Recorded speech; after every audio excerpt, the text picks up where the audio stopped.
भारत की संसद में आज ऑपरेशन सिंदूर पर चर्चा हुई। सरकार की ओर से रक्षा मंत्री राजनाथ सिंह ने अपनी बात रखी।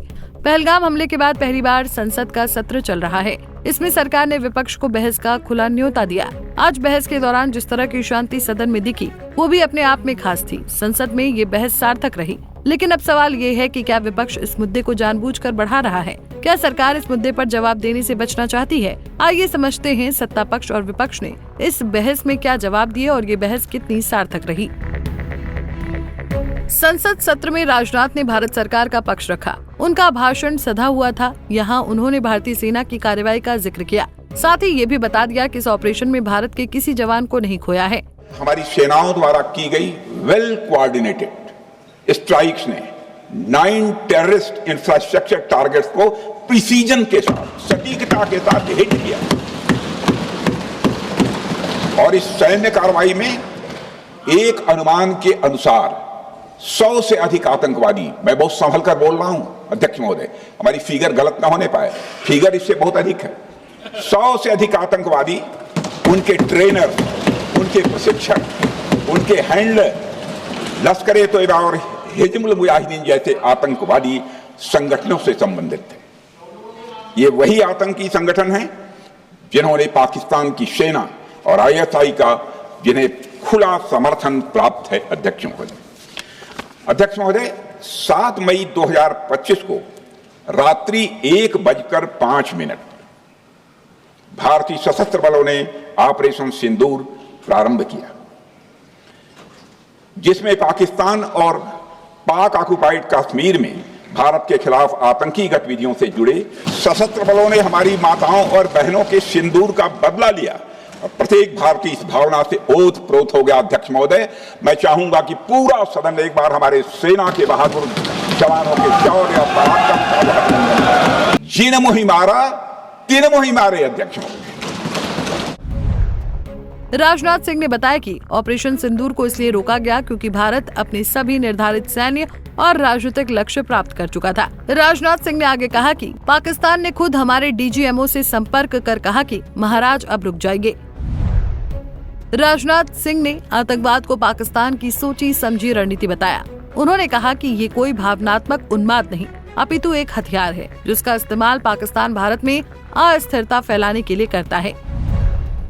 राजनाथ सिंह ने कहा कि ऑपरेशन सिंदूर के दौरान भारतीय सेना के साहस और कौशल को सराहा।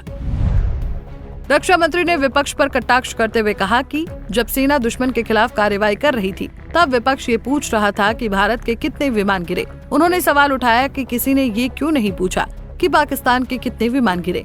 इसके आगे राजनाथ सिंह ने कहा कि जब लक्ष्य बड़ा हो तो छोटी छोटी बातों पर ध्यान नहीं देना चाहिए। इस मुद्दे पर सरकार को जवाब देने विपक्ष की ओर से जिम्मेदारी गौरव गोगोई ने संभाली। गौरव ने सत्ता पक्ष को आड़े हाथों लिया, सरकार पर सीधे सवाल दागे। गौरव ने कहा कि आप डरिए मत, हम आपके साथ तब भी खड़े थे, आज भी खड़े हैं। हम सरकार के दुश्मन नहीं हैं, हम देश और जवानों के पक्ष में बोल रहे हैं। लेकिन आप हमें और देश को सच बताइए। लेकिन सरकार जितनी बार झूठ बोलेगी, हम उतनी बार सच्चाई के लिए सवाल पूछेंगे। आज हम ये मांग करते हैं कि सरकार अब डरिए मत, सच्चाई से डरिए मत।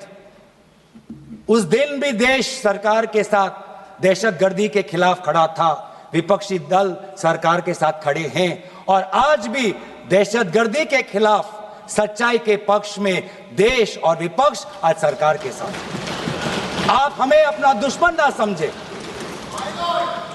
हम सरकार के दुश्मन नहीं हैं, हम अपने देश के पक्ष में बोल रहे हैं, जवानों के पक्ष में बोल रहे हैं। पर आप हमें कृपया सच्चाई देने का हमें वो सम्मान दीजिए।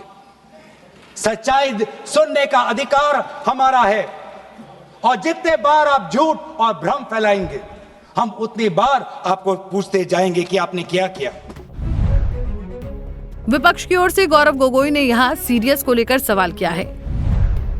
सीडीएस अनिल चौहान ने कहा, ये जरूरी नहीं कितने जेट गिरे, ये जानना जरूरी है कि जेट क्यों गिरे। हमने अपनी गलतियों को समझा, उन्हें सुधारा और 2 दिन बाद जेट उड़ाकर दूर से हमला किया। हमें बताया जाता है कि हमारे पास दुनिया का सबसे बेहतरीन लड़ाकू जहाज है, सबसे बेहतरीन पायलट है। उन्होंने कहा कि हमारे लड़ाकू जहाज रेंज में नहीं जा सकते, क्या लड़ाकू जहाजों को दूर से ही फायर करना पड़ता है? सरकार कह रही है कि हमारा मकसद युद्ध का नहीं था। हम पूछ रहे हैं क्यों नहीं था, होना चाहिए था। रक्षा मंत्री होने के नाते राजनाथ सिंह ने बहुत कुछ कहा, लेकिन उन्होंने ये नहीं बताया जिस बैस्तरन घाटी में लोग छुट्टियां मनाने गए थे वहां आतंकी कैसे पहुंचे और कैसे 26 लोगों को गोलियों से छलनी कर दिया गया। विपक्ष ने रक्षा मंत्री से सीधे सवाल पूछा। बहरहाल संसद में हुई सार्थक डिबेट के बाद अब सवाल ये भी है कि क्या विपक्ष को इस मुद्दे को तवज्जो देनी चाहिए। विपक्ष के इस मुद्दे से ऐसा लग रहा है जैसे आतंकी हमले से बड़ा मुद्दा भारत का पाकिस्तान को जवाब था। जब राष्ट्र के मुद्दों की बात होती है तो इस तरह के सवाल क्या पड़ोसी दुश्मन देश की हौसला अफजाई नहीं करते हैं? सरकार हमसे जुड़े रहने के लिए हमारे YouTube चैनल को सब्सक्राइब करें और नई वीडियो की नोटिफिकेशन के लिए बेल आइकॉन को दबाएं।